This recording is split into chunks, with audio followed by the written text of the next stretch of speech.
A ver, hagamos un ejercicio súper rápido de agilidad mental para empezar. Fíjense en esta colorida lista de palabras que tomamos de orientación Andújar. Vamos a leerlas mentalmente. Manzana, uva, plátano, melón, lechuga, fresa. Bueno, hay un intruso clarísimo aquí, ¿verdad? O sea, es como si esa palabra estuviera parpadeando con luces de neón pidiendo a gritos que la saquemos de este grupo. Y por supuesto todos sabemos exactamente cuál es. Obviamente es la lechuga. Pero a ver, lo verdaderamente fascinante aquí no es solo identificarla y ya, sino detenernos un segundo a pensar por qué la lechuga se siente tan completamente fuera de lugar. Nuestra mente la rechaza de manera instantánea para esta lista. Y no es que tengamos nada en contra de las ensaladas, para nada, sino que a la lechuga le falta un vínculo invisible, un lazo compartido y fundamental que el resto de estas frutas dulces sí poseen. Y fíjense que este simple rechazo automático que hace nuestra mente es en realidad el escenario perfecto para comprender uno de los conceptos más elegantes de toda la lingüística. Y justamente de esto trata nuestra exploración de hoy, los campos semánticos, o como a mí me gusta llamarlos, la arquitectura invisible del lenguaje. Es un concepto fascinante, de verdad, porque nos revela que el cerebro humano no se dedica a guardar palabras al azar, como si fuera un cajón desordenado. Al contrario, organiza maravillosamente el significado en constelaciones muy estructuradas. Es nuestra forma de darle un poco de orden al inmenso caos del mundo que nos rodea.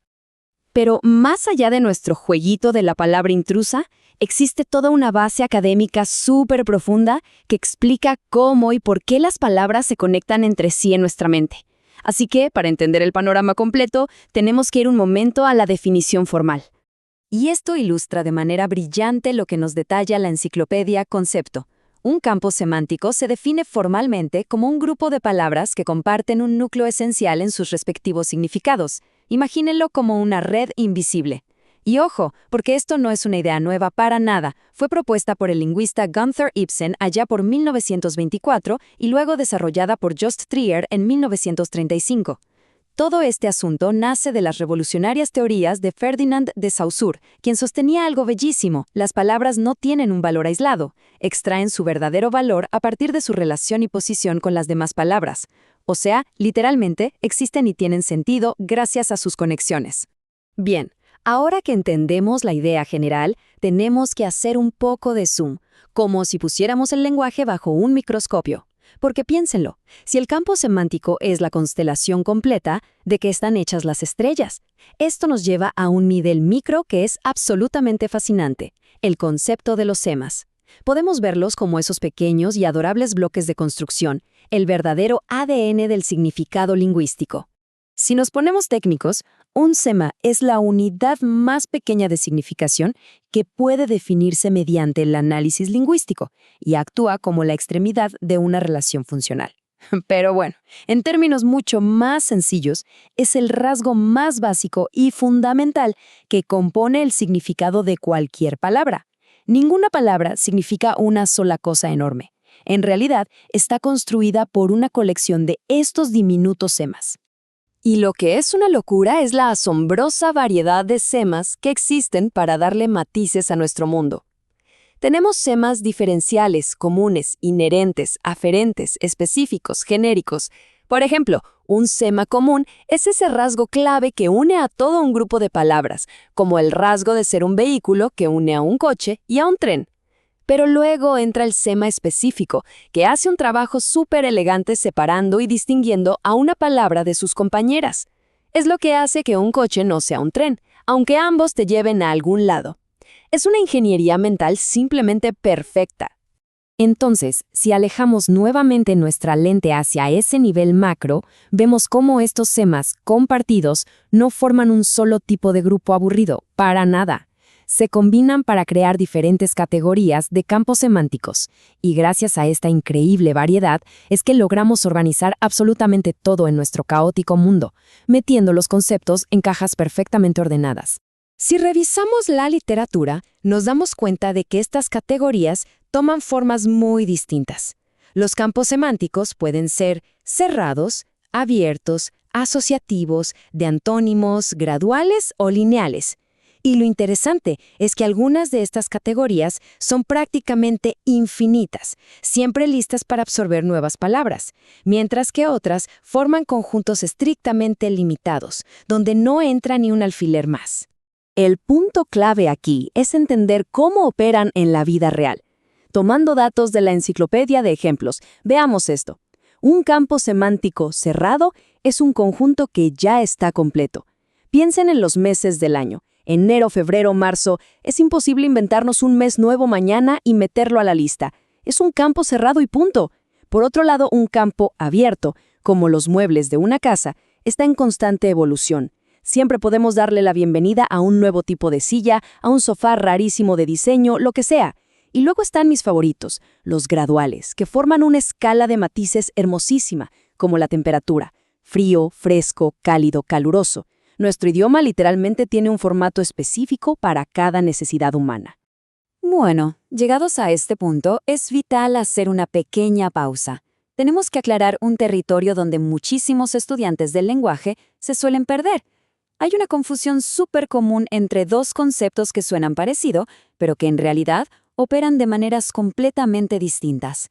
Vamos a marcar una división clara entre lo que es un campo semántico y lo que es una familia léxica. Para visualizar esto de forma sencilla, y esto lo sacamos del excelente recurso Mi cuaderno de clase, imaginemos dos escenarios. Por un lado, todo el entorno de una peluquería. Por el otro, una colección de medios de transporte. Un coche, un autobús, un tren, un avión. Estos ejemplos capturan la esencia exacta de la diferencia que vamos a diseccionar. Aquí está la regla de oro, no la olviden. Una familia léxica se construye sobre una raíz física, estructural, algo que llamamos lexema. Por ejemplo, las palabras pelo, peluca y peluquero son familia porque todas nacen literalmente de la misma base de letras. En cambio, el campo semántico se construye puramente sobre una idea compartida, sobre el significado invisible. Coche, barco y tren no se parecen en nada cuando las escribes, no comparten letras base, pero todas habitan el campo semántico de los medios de transporte. En resumen, una familia comparte la sangre de las letras, un campo comparte el alma del significado. Ahora, puede que piensen, todo esto suena excelente en la teoría, pero ¿por qué debería importarnos? Bueno, resulta que comprender esta estructura es un superpoder en el mundo real, especialmente para la enseñanza y el aprendizaje de lenguas extranjeras. Si hablamos de la enseñanza del español como lengua extranjera, OL, dominar los campos semánticos es algo que cambia por completo las reglas del juego. Fíjense en esta potente cita de la investigadora Tatiana Denisenko publicada en la revista Románica Olomucensia. Ella señala que estructurar unidades fraseológicas por campos semánticos es una estrategia pedagógica de gran utilidad, y la verdad tiene todo el sentido del mundo.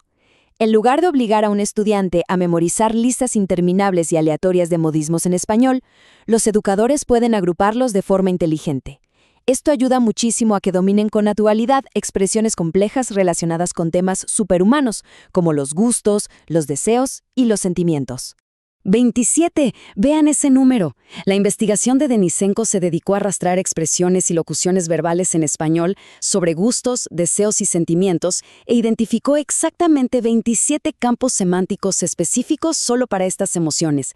Es un dato increíble porque nos demuestra algo profundo. Muchas veces creemos que nuestros sentimientos son un caos salvaje y desordenado, ¿verdad? Pues resulta que el lenguaje que usamos para expresarlos está maravillosamente estructurado y categorizado en nuestra mente. Y ya para cerrar nuestra exploración de hoy, quiero dejarles una idea dando vueltas en la cabeza. Hemos visto que nuestra mente clasifica todo, desde frutas hasta emociones, basándose en lazos invisibles de significado. Si las palabras solo tienen valor en relación con las otras palabras de su grupo, entonces, ¿qué revelan los límites de nuestros campos semánticos sobre la forma en que nuestra sociedad estructura la realidad misma? Lo que agrupamos y lo que excluimos, sí, como a la pobre lechuga de nuestra lista de frutas, literalmente define nuestra visión del mundo. Es la arquitectura invisible detrás de cada conversación que tenemos todos los días. Muchísimas gracias por sumergirse en este análisis con nosotros.